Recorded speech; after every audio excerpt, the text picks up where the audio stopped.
Pertama sekali, Assalamualaikum warahmatullahi wabarakatuh. Salam bahagia kepada teman-teman saya yang memang pun sebahagian daripadanya adalah muka-muka yang biasa saya lihat dalam sidang-sidang media yang biasa kita adakan.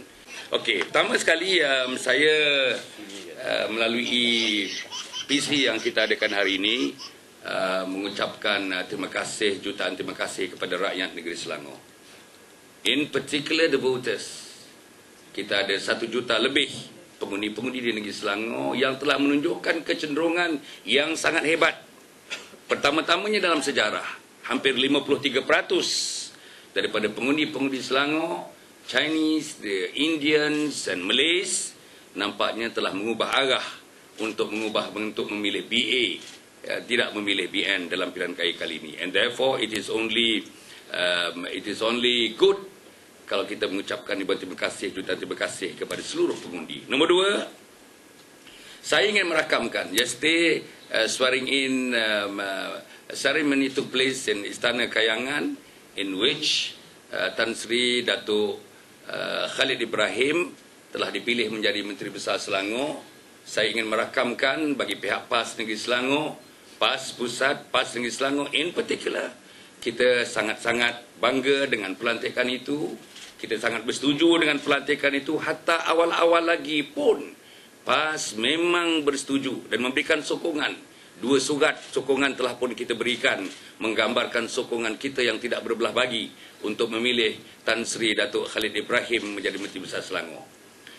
Nombor 3 yang saya nak sebutkan saudara ialah tentang penubuhan kerajaan BA.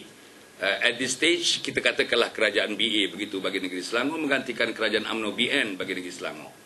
Jadi saya sebagai Pesujaya PAS Negeri Selangor ingin merakamkan rasa terharu kita atas pilihan rakyat, dan kita akan menentukan BA di Negeri Selangor will pave the way.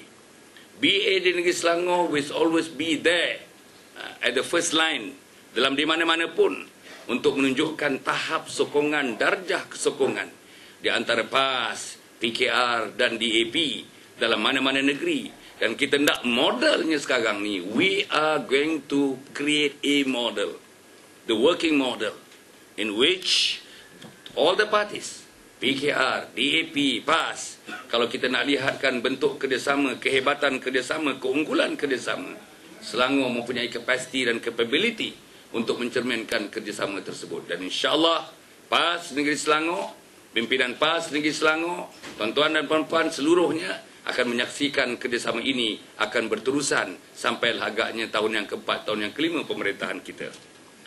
Nombor 4 yang saya nak sebutkan ialah mengenai beberapa perkara detail yang saya nak sebut sikit. At the initial stage, kita di negeri Selangor bagi memastikan urusan tadbir kerajaan negeri Selangor yang berwibawa, PAS Selangor akan mengambil langkah-langkah awal seperti berikut. 1. Semua ahli Exco, ahli Parlimen dan ahli Dewan Undangan Negeri, ADUN, PAS diwajibkan membuat perisytiharan harta. Yang kedua, ahli Exco akan menggunakan kereta yang sedia ada sahaja. Tidak ada kereta baru bagi mereka. Nombor 3, tidak ada kerja-kerja pembaikan renovation yang besar dan membazirkan terhadap pejabat atau rumah kediaman yang diperuntukkan kepada ahli Exco. Yang keempat, melarang ahli-ahli Exco terlibat dalam perniagaan. Yang kelima, majlis sambutan kemenangan yang melibatkan Exco, ahli Parlimen dan ADUN PAS hendaklah dibiayai sendiri tanpa melibatkan peruntukan wang awam. Yang keenam, kesemua ahli Parlimen dan ADUN PAS akan memberi khidmat kepada rakyat tanpa mengira kaum, agama dan kedudukan mereka. Yang ketujuh, semua kawasan Parlimen dan DUN yang dimenangi atau tidak dimenangi oleh PAS dikehendaki menubuhkan pusat khidmat masyarakat yang akan memberi khidmat secara adil kepada semua kaum di negeri Selangor ini. Yang ke-8, taat setia tidak berbelah bagi kepada Duli Yang Maha Mulia Tuanku Sultan Selangor serta mempertahankan kedudukan Duli Yang Maha Mulia Sultan Selangor dalam apa jua keadaan sekalipun. Dan akhirnya, semua ahli Parlimen dan ADUN PAS diwajibkan menghayati cara hidup sederhana. Kemudian saya ingin juga menyebutkan kalau terdapat penyelewengan, salah guna kuasa, rasuah di kalangan ahli parlimen, di negeri Selangor ini, di kalangan ADUN, di kalangan ahli Exco, saya sebagai Pesuruhjaya PAS bersama dengan pimpinan PAS tidak teragak-agak untuk melucutkan mereka daripada jawatan mereka. Dan pada masa yang sama, kita akan buka seluas-luasnya supaya mereka diadili oleh badan-badan keadilan.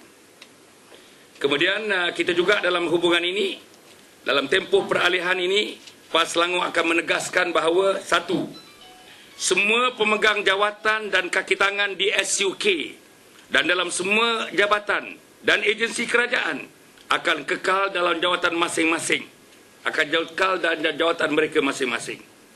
Tiada pemecatan akan dilakukan kecuali terhadap sesiapa yang terbukti melakukan penyelewengan. Ketiga, semua ahli JKK serta ahli-ahli jawatankuasa masjid, surau atau mana-mana institusi masyarakat akan kekal menjalankan tugas masing-masing selagi belum ada dikeluarkan arahan yang berlainan. Yang keempat, semua pengurus, penyelia, badan pentadbir dan tenaga pengajar di tadika kemas hendaklah menjalankan tugas mereka seperti biasa sehingga ada arahan baru. Yang kelima, tiada sebarang premis, peralatan atau kelengkapan kemudahan awam seperti balai raya, Dewan Orang Ramai dan taman-taman rekreasi yang boleh diambil alih kecuali mengikut peraturan yang ditetapkan.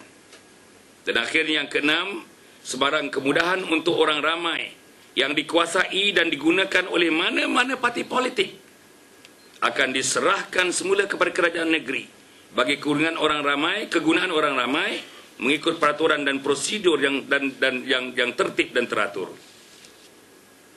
Saya juga ingin menyerukan dalam press conference ini, menyeru kepada semua ahli PAS, menyeru kepada semua penyokong PAS.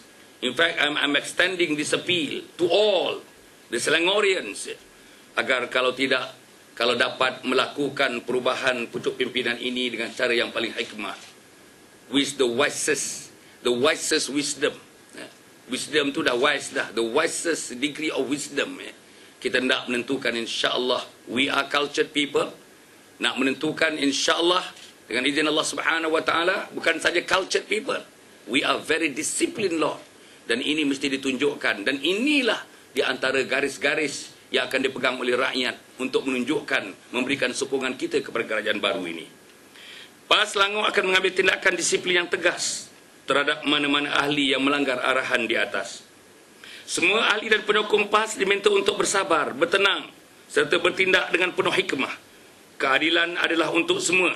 Oleh itu, semua ahli dan penyokong PAS diminta untuk menzahirkan keadilan dalam semua aspek perhubungan dengan setiap lapisan masyarakat. Pada masa yang sama, PAS Negeri Selangor akan melaksanakan program-program berkebajikan bagi setiap rakyat di Negeri Selangor, seperti yang terkandung dalam tawaran pilihan raya BA yang lalu. Bagi melahirkan ADUN yang sentiasa berkhidmat kepada rakyat, dengan ini saya mengarahkan agar setiap ahli Exco dan semua ahli Dewan Undangan Negeri daripada PAS untuk menyumbang sebanyak 30% daripada allowance asas mereka setiap bulan bagi tujuan membantu golongan berpendapatan rendah. Jadi, saudara, I think this is about all at the moment. Dan saya serahkan kepada saudara, if you have got questions, please do ask the questions. Maybe I would give you the answers. If friends around here would like to add, I would welcome them, to give the addition.